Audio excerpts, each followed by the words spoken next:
Yeah, so we've just completed building a product for Mindbend X Udo hackathon. So our problem statement was we had to build something in the education sector, and my teammates are Darshan, Lavanya, Mayank, and I'm Bhavik, who's recording this video right now. We're going to go over the main features and functionality of the website. So let's start. So the main goal of this website is for not just pulling students into the site and then teach them, but also educators. Also, many education-based platforms have a set of instructors or teachers that sign up with the company and then create content. Instead of that, we are decentralizing this, where the content on the site can be made can be made by educators and students can view these content. So that's one thing. So our user base is not just students; it's students as well as educators. And as we know, this short like time span of people, especially students who use Instagram, YouTube Shorts, is very low. It's 15 seconds to 30 seconds. So what we did was educators can upload shorts, which I'm going to show here. So they can create a short, they can just upload. So we have two panels. This is the educator panel, and this is the student panel. Okay. So they can just create their short, upload the video, and then do this. So this is the educator side. And once they do this, it will go into the bulk of shorts that all the creators have created. And then this is regular shorts with regular post recommendation. We also have the like feature. People can like it and it goes into our database. On top of this, we also did a recommendation for the shorts because it matters to engage them for a longer period of time. We shouldn't recommend them random things, but a specified type of content based on what they like. So yeah, this is the shorts feature, but this is not the only thing that we have. This is basically to attract the students to learn. So suppose let's say I watch a short based on Python and I want to learn more about it. So for this, the educator can also make courses. Okay, they can create courses where here you have a Jupyter style of interface where it's an array of videos and articles. So at each point of time, they can upload a video. This is a video box, and then they can also upload an article. They can also delete and add. So this is just like a Jupyter notebook or like Quizlet. And there's no limit to the number of things that they can add here. And they can just create this and then submit the course. Once this is done, and this is the student panel, they can just go to the courses and then find all the created courses. So these courses have already been made by educators and we have just done it ourselves for now. We also have the AR category, which we'll talk about at the end. So this is the educator panel and we have created these. So let me just go into one of the courses and I'll show you what the student sees. So let's say I open a course. We have the description main page. Just like NPTEL, we have the course details. So this is a linear structured way of learning, just like Coursera and NPTEL. But you might ask, how is it different from that? Here, it's not a specific authority. We are giving leverage to anybody who would like to create a course. So with that, one problem that might occur is there might be multiple courses on a specific topic. To overcome this, we made a recommendation algorithm for courses as well. Just like shorts, we made for courses as well.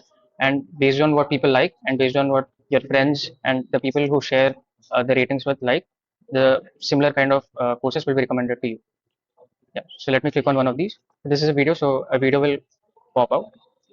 And if you go to the article, yeah, once you click on an article, as you can see category of article, you have two categories, videos and articles.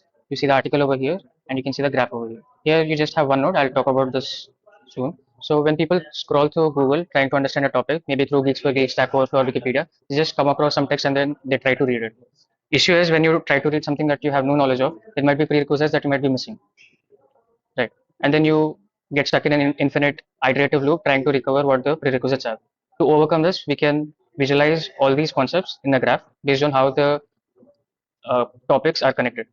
So the nodes here would be the concepts, and then the edges would be the relationships between these different topics. So let me just open. Here you have more than one article, so you can view the graph. Okay. As you can see, this is just text of the article, and then I can refer. So the way the educators can refer to another article is by using this hyperlink. They can just call article 2 and then this is article 1. So article 1 is calling article 2 and that would be reflected here by an edge.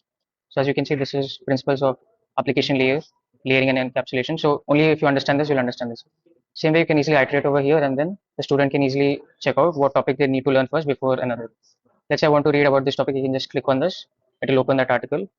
And here there might be other articles that it's calling. So here I'm using article 7, right? Only one. So they can be loops like this or just a unidirectional edges. And you can easily click over them and then iterate.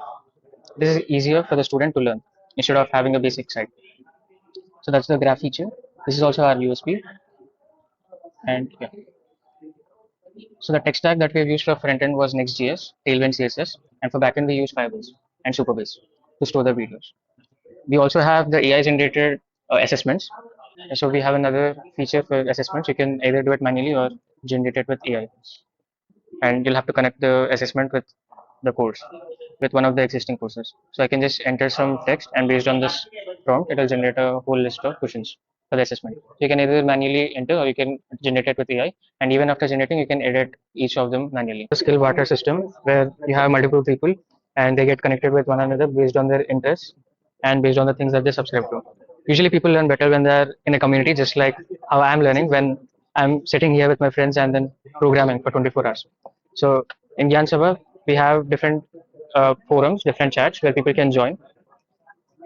So these are the people with their tags, and these are the things that they can either subscribe to or they can ask questions in each of these tags.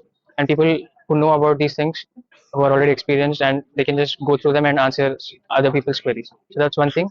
Another thing is, if, as I said, it's a skill barter system. If somebody has some skills and they have some gaps in their knowledge, and if somebody else is able to fill those gaps, these people can meet through this forum and then discuss and then build. And the last feature is, let's say I want to implement something. The only way I would be able to know if it works is by analyzing if it's already done. So here I can ask whether something can be implemented or whether something has already been done, and based on that I can proceed instead of wasting my time. We've also implemented the AR VR models where you can interact with the environment as well as see the biological models, which enables the students to visualize better.